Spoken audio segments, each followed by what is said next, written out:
ታንክ ዩ ፈቲያን አስገብቼላታለሁ ከኔ እኩል እንዲሆኑ ሁለት ሴቶች ናቸው ከአንድ ወንድ እኩል የሚሆኑት። እኔ የዋህ ስለሆንኩኝ አንዷ ስረሳ አንደኛዋ እንድታስታውሳት ቁርአኑን ስለሚል ሁለት ሴቶች ሁኑ ከአንድ ወንድ እኩል ለመሆን ስለሚል እና ሚስቶቻችሁን ስልኩ ሁለት ሁለት ሆናችሁ ላኩ ማለት ሁለት ሁለት ያገባችሁ ወይም ሁለቱ ሚስቶቻችሁን ላኩ ከኔ እኩል እንዲያወሩ። ኤኒዌይስ ግን ምንድነው ቶፒኩ ላይ ባክ እናድርግና ምላሽ የሚሰጠን ይኖራልን? አይኖርም። ይገባል፣ ያለቅሳል፣ ይገባል፣ ያለቅሳል። የእስልምና ቅዠት ይሄ ነው። ሙሐመድ አህመድ እንደሚባል ከቁርአን ላይ ማስረጃ ልትሰጠኝ ትችላለህ? አው እሰጥሃለሁ። መልካም። ሙሐመድ ማለት አህመድ ማለት ነው የሚል ከቁርአን ላይ ያሳየኝ። ሙሐመድ ማለት አህመድ ሌላኛ ስሙ ነው የሚል ከቁርአን ላይ ያሳየኝ። ቁርአን ላይ ሱረቱ ሶፍ ይላል መሰለህ። ያው ኢሳ ያወራው ንግግር ነው። የመርየም ልጅ ኢሳም የእስራኤል ልጆች ሆይ እኔ ከተውራት በፊቴ ያለውን የማረጋገጥና ከእኔ በኋላ የሚመጣው መልእክተኛ ስሙ አህመድ በሆነው የማበሰር ሲሆን ወደ እናንተ የተላኩ እያለ ይቀጥላል ማለት ነው። ቴንክ ዩ። የኔ ጥያቄ ምን ነበረ? የኔ ጥያቄ ምን ነበር? አስታውሰኛ። ኦኬ፣ የኔ ጥያቄ አህመድ ማለት ሙሐመድ ማለት ነው የሚል የቱ ጋር ያለው ነው? አንድ አንተ ያመጣልኝ ግን ሱረቱ ሰፍ አልክና ኢሳ ከኔ በኋላ አህመድ የሚባል ይመጣል ብሎ ተናግሯል። እፎይነ አህመድ እዚህ ጋር ኮመንት እየጻፈ ላለው አህመድን ላለመሆኑ ምን ማረጋገጫ አለ? አህመድ ማለት ሙሐመድ ነው አላለህ? ሁለተኛ ዋና ጥያቄ ይሄንን ስላመጣኸው ኢሳ የት ቦታ ነው እንደዛ ብሎ የተናገረው? ይሄ ንግግር ኢሳ ነው። መጀመሪያ ኢሳ በተውራት ላይ ያወራውን ያው ቁርአን ላይ ለኛ ተውራት ላይ ኢሳ ተውራት ላይ አውርቶ ይሄ ቁርአን ነው አይደለ? ኢሳ ተውራት ላይ ነው ቅድሚያ ያወራው። ኢሳ በምንም መጽሐፉን ብቻ አውርቶታል ነው ያወራው ቃል ንግግር ነው ይሄ። በምንም ይሁን አይደለማ። ደምሳሽም እንደዛ ማለት ይችላል እኮ። እንዴት? በምንም መጽሐፍ ውስጥ ይወራ ሙሐመድ ስለኔ ትንቢት ተናግሯል ማለት ይችላል እኮ። ደምሳሽም ምን ላይ ነው ያወራው ስትለው በምንም መጽሐፍ ላይ የሚያወራ ብቻ ነብዩ ሙሐመድ አንተ የምትከተለው እኔ ነብዩ ሆኜ እንደምመጣ አውርቷል ብሎ ማለት ይችላል። የኢሳ አሁን ኢሳ ምን መጽሐፍ ነው የወረደለት ለኢሳ ማለት ነው? ንገረኛ። አንተ እየጠየኩ ነው መሰለኝ። እኔ ምንም መጽሐፍ እንደወረደለት ኢሳ የሚባል ካራክተር እንግዲህ እናንተ የፈጠራችሁትን አላውቅም። እኔ ምን መጽሐፍ እንደወረደለት አንተ ንገረኝ፣ እኔ ታውቃለሁ። ኢሳ መጽሐፍ አልወረደለትም ማለት ነው? እኔ ምን አውቃለሁ? እኛ መጽሐፍ ወረደ የሚባል አስተምሮ ስለሌለ እናንተ ናችሁ እንደዚህ አይነት አስተምሮ ያላችሁ። አላህ ጠረጴዛ አዘጋጅቶ ጽፎ መጽሐፍ እንዳወረደለት አንተ ስለምታምን ምን መጽሐፍ እንዳወረደለት ከዛ ትነግረኝና እዛ መጽሐፍ ላይ ደግሞ እንደዛ ብሎ መናገሩን ታሳየኛለህ። የምታነቡት መጽሐፍ አሁን አንተ ከየት የመጣ መጽሐፍ ነው? ማኔ የትኛው መጽሐፍ? ያው በእናንተ እምነት ያሉ መጽሐፎች ማለት ነው። በእኛ ያለ መጽሐፍ ቅዱሳን የጻፉት መጽሐፍ ነው። በመንፈስ ቅዱስ ተመርተው የጻፉት እንጂ ወረደ ተሰቀለ ምናምን የሚባል መጽሐፍ የለም። አልተገባባንም፣ ብቻ እንግባባለን፣ ችግር የለውም። ስለዚህ እኛ መጽሐፍ ውስጥ ነው ያለው። እሺ እንስማማ። ሱራ 5 አያ 45 ጀምሮ እስከ 47 ላይ ኢንጂል እንደተሰጠው ይናገራል። ስለዚህ ኢንጂል የሚባል መጽሐፍ ተሰጥቶታል አይደል? ለማን? ለኢሳ። ግን ማን ነው የሰጠው? እኛም ጥያቄያችን ነው። እሺ ቀጥል። ግን ማን ነው የሰጠው? ደስ ይላል። አይ በዚህ ሌላ ጥያቄ ልገባብህ ነበር ሳልጨርስ። እሺ ኦኬ። ምን አለ መሰለህ ስምህን ጠፋኝ፣ የመርሳት ችግር አለብኝ። ኤኒዌይስ የሰው ልጅም ወንድማችን ምን አለ መሰለህ ወንድማችን ምን አልከኝ? የሰው ልጅም ስለሆነን ያው እንረሳለን። አብዱሰላም ነው የሚባለው። ኦኬ ሶሪ። እሺ አብዱሰላም ያ በስምህ ብጠራ ይሻላል ብዬ ነው። ምን አለ መሰለህ ሙሐመድ ይዞት የመጣው ቁርአን ውስጥ ሱራ 61 26 ላይ ቅድም አንተ የጠቀስከው ላይ ኢሳ እንደዚህ ተናግሯል የሚል አለ። እሱን እናምናለን። እንደዛ የሚል መጽሐፋችሁ ውስጥ እንዳለ እናምናለን። ነገር ግን ምን አለ መሰለህ ኢሳ ለመናገሩ ግን የኢሳ መጽሐፍ ውስጥ ይህንን ጥቅስ ማግኘት አለብን። ኢሳ እንደዛ ብሎ መናገሩን ማስረጃ ማምጣት አለብን። ለምሳሌ ደምሳሽ አሁን ተነስቶ ምን ይላል መሰለህ ኢየሱስም ስለ እኔ ተናግሯል፣ ሙሐመድም ስለ እኔ ተናግሯል ይላል። ማስረጃ ስንጠይቀው ግን ራሱ የጻፈው መጽሐፍ ውስጥ ሙሐመድ እንዲህ ብሎኛል፣ ኢየሱስ እንዲህ ብሎኛል ይላል። ይህንን አምነህ ትቀበላለህ? ደምሳሽ የተናገረው አልቀበለውም። ማትቀበልበት ምክንያት ምንድን ነው? ማትቀበልበት ምክንያት ሙሐመድና ኢየሱስ ስላልተናገሩት ነው አይደለ? በቃ ተንኪው። እኛም እያልን ያለ ነው በተመሳሳይ ምን መሰለህ ሙሐመድ ይዞት የመጣው መጽሐፍ ላይ ስለ እኔ ኢሳ ተናግሯል አለ። የኢሳ መጽሐፍ ውስጥ ስናይ ደግሞ ኢሳን ኢየሱስ ካላችሁና ካመናችሁ ኤንጅልን ወንጌል ብላችሁ ስለምታምኑ ስናይ የለም አልተናገረም እንደዛ ብሎ እኛም ሙሐመድን በተመሳሳይ አንተ ደምሳሽን በዚህ ምክንያት አልቀበልም እንዳልከው ሁሉ እኛም ሙሐመድን አንቀበልም እያልን ነው። እሺ አንተ ከኢሳ በኋላ ሌላ አህመድ የሚባል ነብይ እንደሚመጣ ታምናለህ ነው ወይስ እንዴት ነው? አላምንም። ይኸው እያለ ሐሰተኛ ነብይ እንደሚመጣ ነው ማቴዎስ 7 ከቁጥር 15 ጀምሮ ማቴዎስ 24 የሚነግረን ሐሰተኛ ነብይ እንደሚመጣ እንጂ እውነተኛ ነብይ እንደሚመጣ መጽሐፍ ቅዱስ አይነግረንም። መጽሐፍ ቅዱስ አይነግረንም። ያው እናንተ ያው እንደምታምኑት ይነግረናል። እውነተኛ ነብይ ግን እንደሚመጣ አይነግረንም። ስለዚህ ሙሐመድ ከሐሰተኞቹ ነቢያት አንዱ ነው። እንዳንተ እምነት ሊሆን ይችላል፣ ግን እንደ ሐሰተኛ ነብይ አይደለም። አሁን እውነተኛ ለመሆኑ ቀላል እኮ ነው። ምንድነው የሚጠበቅብህ? ይሄንን እሱ ከኔ በኋላ ይመጣል ብሎ ለመናገሩ ማስረጃ ብቻ አንድ ነው የምትሰጠኝ። ከዛ በኋላ እንስማማለን። እጅን ጨብጬ ቴንኪው ብዬ ላይቬን ዘግቼ ሜይ ቢ ብዙ ሰው ሻዳ ይይዝልሃል። እንደውም በምኑ ላይ ሻዳ የሚይዘው ከኢሳ በኋላ ምንድነው የሙሐመድ ሌላኛው ሰው አህመድ መሆኑን ካመነ ነው። የስም ጉዳይ አይደለም። ሜይ ቢ በደንብ ግልጽ ሆኖላል ይመስለኛል። ግን ግልጽ ሆኖላል። እየተሽከረከርክ ነው አይደለም? የት ነው የምሽከረከረው? አህመድ የሚባል ነብይ ይመጣል ብሎ ኢሳ የት ቦታ ነው የተናገረው ነው ዋና ጥያቄ። ዋና ጥያቄ አህመድ ብሎ ሌሴ አህመድ ማለት ሙሐመድ ነው። ተስማማለህ? ቁርአን ውስጥ ሙሐመድ ማለት አህመድ ነው የሚል ባይኖርም ተስማማለህ? አህመድ ማለት ሙሐመድ ነው። ነገር ግን አህመድ ይመጣል ብሎ ኢሳ የት ቦታ ነው የተናገረው? ማስረጃ ስጠኝ እያልኩ ነው። ያው የእናንተ የተውራት ወይም እናንተ የምታነቡት የእናንተ የእምነት መጽሐፍ ብዙ አንባቢ አይደለሁኝም፣ ግን ቁርአን እንደነገረኝ ነው አሁን እየነገርኩት ያለሁት። ያ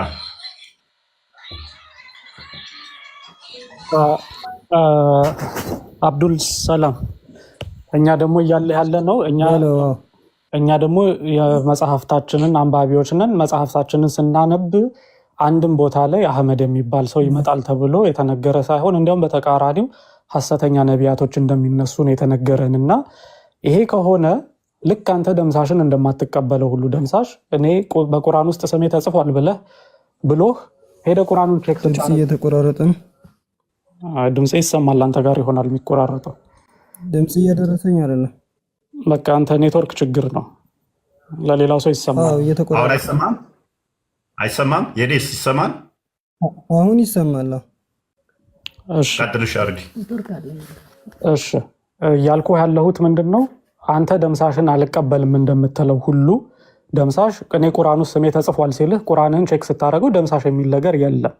ስለዚህ ደምሳሽን አንተ ውሸታም ነህ እንደዚህ ተብለህ ቁርአን ውስጥ አልተጻፍክም እንደምትለው ሁሉ መሐመድም እኔ አህመድ የሚባል ነብይ ተጽፏል ብሎ በቁርአን ውስጥ ሲናገር እኛ መጽሐፍታችን ውስጥ ሄደን ግን አህመድ የሚባል ቼክ ስናደርግ የለም አህመድ የሚባል።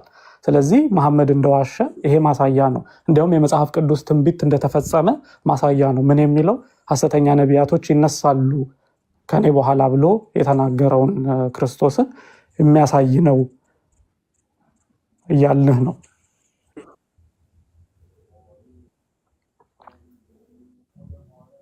ይሄ ነገር እኔ ማረጋገጥ ፈልጋለሁ ሰርች አድርጌ ኢሳ የቱ ጋር እንደተናገረ ማለት ነው በእናንተ መጽሐፍ ቼክ አድርግኛ። ግን እየነገርንህ ነው መጽሐፋችንን አንባቢዎች እኛ የክርክር አባዜ ኖሮብን ይመስላል ስታስበው። ኢየሱስ ክርስቶስ እንደዚህ አይነት ትእዛዝ አዞም ቢሆን ኖሮ መጽሐፋችን ውስጥ እንደዚህ አይነት ትእዛዝ ተቀምጦ አባዜ ኖሮብን ግን አይ ኢየሱስ ክርስቶስ እንደዚህ አላለም የምንል ድንጋዮች አይደለንም እኛ። እውነት ከሆነ ቢኖር ኖሮ የዘላለምን ሕይወትን ፈላጊ እስከሆነ ድረስ ሁሉም ሰው ይሄንን ነገር ይቀበላል። አይኑ እያየ ግን ማንም ሰው አይክድም። ይሄንን ግን የለም እያለህ ነው። እንዲህ የሚባል ነገር የለም። ክርስቶስ አዞንማ ቢሆን እኛ ነበርን አንደኛ ተቀባዮች። ግን እንዲህ አይነት ነገር የለም። በኋላ ግን ከ600 ዓመት በኋላ ግን በ1400 ምናምን ኪሎ ሜትር የሚቆጠር ቦታ ላይ አንድ አረብ ሰው ተነስቶ እንዲህ ብሎ ሲናገር ግን ቼክ ማድረግ መመርመር ያስፈልጋል። እንዴት እንደዚህ ልትል ቻልክ? ልክ ደምሳሽ ዛሬ ከ1000 ዓመት በኋላ መጥቶ ከእስልምና ከ1000 ምናምን ዓመት በኋላ ከ1400 ዘመን በኋላ መጥቶ እኔ እኮ ደምሳሽ የምባል ሰውዬ ቁርአን ውስጥ ተጠቅሻለሁ ሲልህ ቼክ ስታረገው ውሸታም ሆኖ እንደምታገኘው ሁሉ ማለት ነው። እና ይሄንን ልብ ብትለው ብታጤናው ጥሩ ነው። ለራሴም ቼክ አረጋለሁ ብለሃል፣ ቼክ አድርገው። እኛ ግን እየነገርንህ ነው። ይቅርታ አድርጉልኝ። ያው በእናንተ ከመረጋገጥ አንብቤ ፈልጌ ባረጋግጥ ይሻላል። እሺ ሌላ ጥያቄ መጠየቅ ይቻላል ወይስ ይበቃል ለዛሬ? ጠይቅ። እሺ ጠይቅ አንድ ጥያቄ። እሺ ትንቢተ ኢሳይያስ 46:9 ላይ እሺ እኔ አምላክ ነኝ ሌላም የለምና የቀድሞውን ነገር አስቡ እኔ እግዚአብሔር ነኝ እንደ እኔም ያለ ማንም የለም ይላል። ይሄ እስኪ ማብራሪያ ምንድነው? ጥያቄ የፈጠረብህ እሱ ላይ አምላክ አንድ ፈጣሪ አንድ እግዚአብሔር ብቻ መሆኑ ነው። አንድ መሆኑ አንድማ ነው።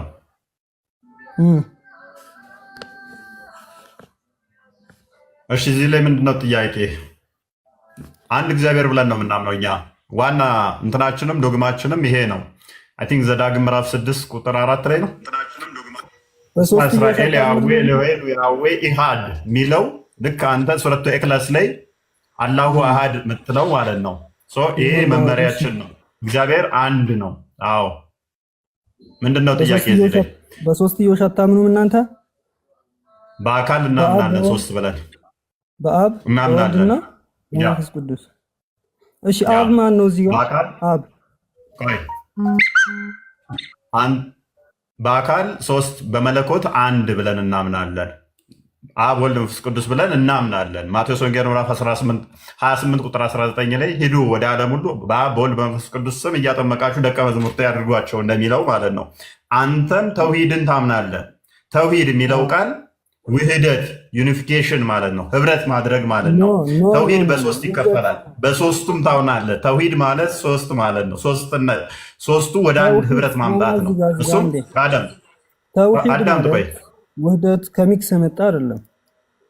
ተውሂድ ማለት ምን ማለት ነው? ዋሂድ ከሚል ከአረብኛ ቃል የመጣ ነው። ተውሂድ ማለት ምን ማለት ነው? አንድነት ውህደት ከሚለው ውህደታውን ቅልቅል ይመስላል። ውህደት ስትል እንደ አማርኛ ተውሂድ ማለት ውህደት ወይንም ደግሞ ወደ አንድ ማምጣት ማለት ነው። እሱም ተውሂድ በሶስት ይከፈላሉ። ምኑ ነው ወደ አንድ አይደለም? በሶስት ይከፈላሉ። ነው ቆይ ምንድነው? ወደ አንድ ይከፈላሉ። አዳም በሶስት ይከፈላሉ።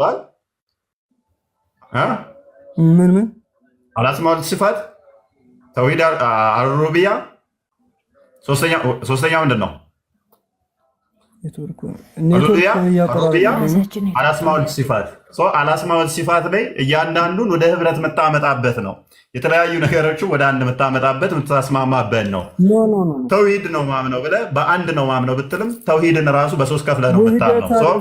እኛ አዳም እኛ ምን እናምናለን? እግዚአብሔር አንድ ነው፣ በመለኮት አንድ ነው፣ በአገዛዝ በስልጣን በመፍጠር በማሳለፍ አንድ ነው። እግዚአብሔር በመለኮት አንድ ነው ብለን እናምናለን። ነገር ግን በአካል ሶስት ነው ብለን እናምናለን። ኢቨን አንተ ጋር ይሄ ቶፒክ ውርስ ነው፣ በጣም አስቸጋሪ ነው።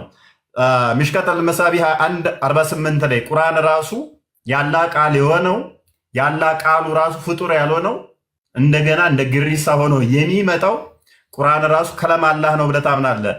ተውባ 26 ላይ ቃሉ ነው ብለህ ታምናለህ። ፍጡር አይደለም ብለህ ታምናለህ። በቂያማ ቀን እንደ ሰው ሆኖ ይመጣል ብለህ ታምናለህ። ስለዚህ እሱ ራሱን የቻለ አካል ይሆናል ማለት ነው። ስለዚህ ይሄ ቶፒክ እንደውም አንተ ጋር የከባድ ይሆናል፣ እኛ ጋር ምንም የሚከብድ የለም። ስለዚህ እግዚአብሔር አንድ ነው፣ አንድ ነው። በምን? በመለኮት። በአካል ግን ሶስት። እሱንም 1 2 3 ብለን እግዚአብሔር በሚቆጠር አይነት አይደለም። ምክንያቱም ፈጣሪ የሚቆጠር ስላልሆነ እንደዚህ አንድ ስትል እንደዚህ አንድ እያልከው ነው።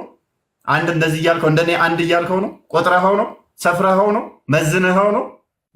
በምን ሰፈርከው? አንድ ስትል አሃ ቁመቱ እንደዚህ ወርዱ እንደዚህ ብለህ ለክተህ ነው አንድ ነው ብትለኝ። ምክንያቱም ፈጣሪ ከቁጥርም ውጭ ስለሆነ ማለት ነው። እንደዚህ እንትን የምትለው የምንለካው ነገር አይደለም። እንደው አንድ የቁጥር አንድ ነው እያልከን ነው። እኛ አገዛዝ የስልጣን እንደዚህ አንድ እንላለን በመለኮት ደረጃ ማለት ነው። እግዚአብሔር መንፈስ ነው። በአካል ግን ሶስት ብለን እንላለን። የአንተ ግን ሜይ ቢ ቦዲ ስላለው የሚወርድ የሚወጣ እንደዚህ ፊዚካል ቦዲ የሆነ እንትን ውስጥ ስፔስ እና ታይም እንትን ሊገዛው የሚችል ስለሆነ አለ አንድ ስትል እንደኔ ፊዚካል ቦዲ ያለው ከሆነ አንድ የሚለው ያስኬድሃል። አይ እንደዛ አይደለም ካልከኝ ምኑን ቆጥረህ ነው አንድ ነው ያልከኝ? እግሩን ነው? እጁን ነው? አይኑን ነው? ምኑን ቆጥረህ? እንዴት ቆጥረህ? በምን ለክተው? በምን ሰፍረኸው? አንድ ስንል ራሱ ኖርማል የምታውቀው ቁጥር አይደለም። ሶስት ስንልም እንደዛ አይደለም። ኤኒዌይስ አርዲ ምን ልታሳይ ነው? ተውሂድ የሚለውን ነው። ጓይድ ውህደት ማለት ነው።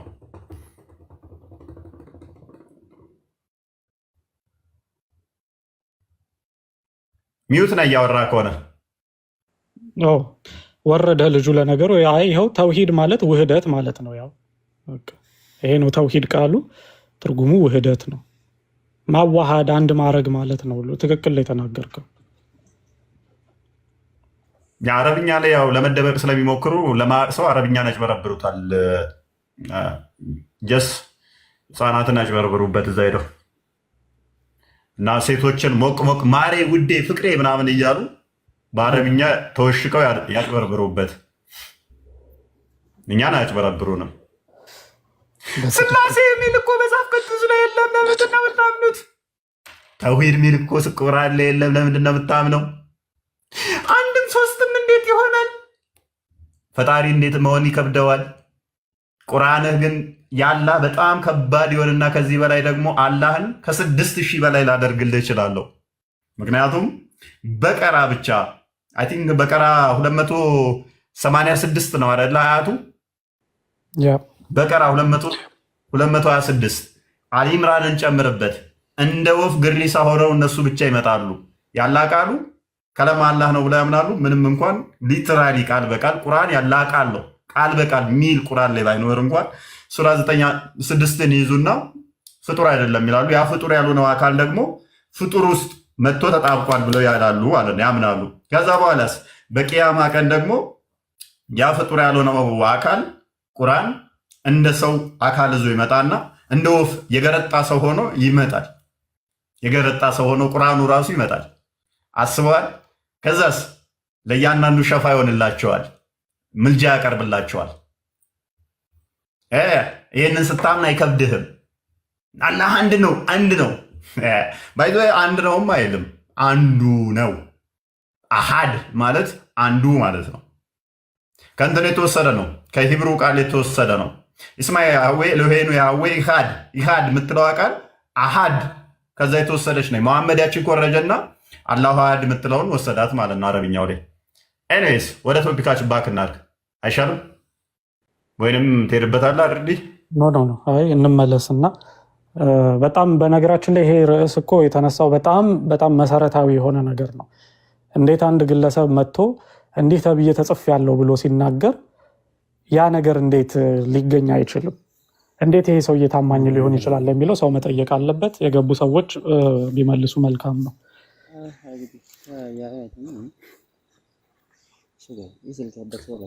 ማን ነው እያወራ ያለ?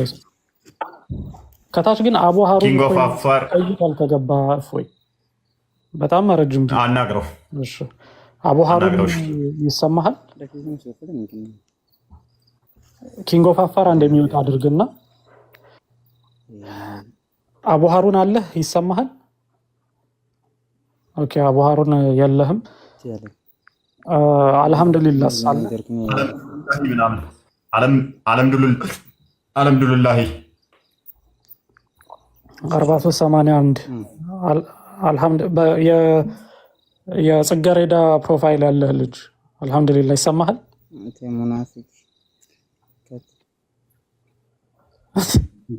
አይሰማም ብሎ ነው ይሰድበኛል። አንተ ቀስ ብለው በእናትህ እየረገሙኝ እኮ ነው። ዝግ አድርጎ ቀስ ብሎ ይረግመኛል እያለሳለሰ። ኧረ ይመሽ አለሳልሶ ይረግሙኛል። በዜማ ነው ደግሞ የሚላት ኢብራሂም